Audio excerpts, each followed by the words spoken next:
Hello guys, you're so lucky I'm here. Guys, gonna stop bullying. Like you see, there's a lot of children dying from bullying, and me myself is also getting bullied. Even if you are watching it, you're getting bullied.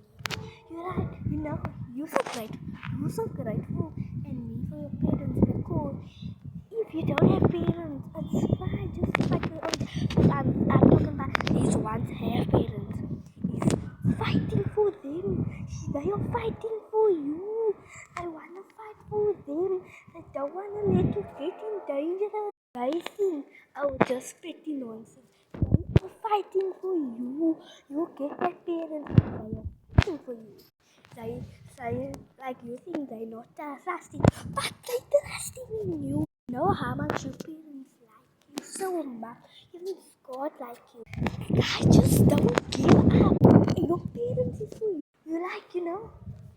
You get a lot of bullying. Can you stop bullying? Guys, you'll be lucky I'm here to tell you. I didn't want to make a video like that because doesn't matter like we're gonna bully you and now you must put your like profile pic like in black and they don't know what change your name. Guys, don't be scared. They eat you, don't eat back. You get the people who eat back. Then they tell the mom is first, but I did all first. And I make a sick like anything. That's why I'm here. I coming for you. You've been lucky I'm here, guys. Bye guys. Stop bullying.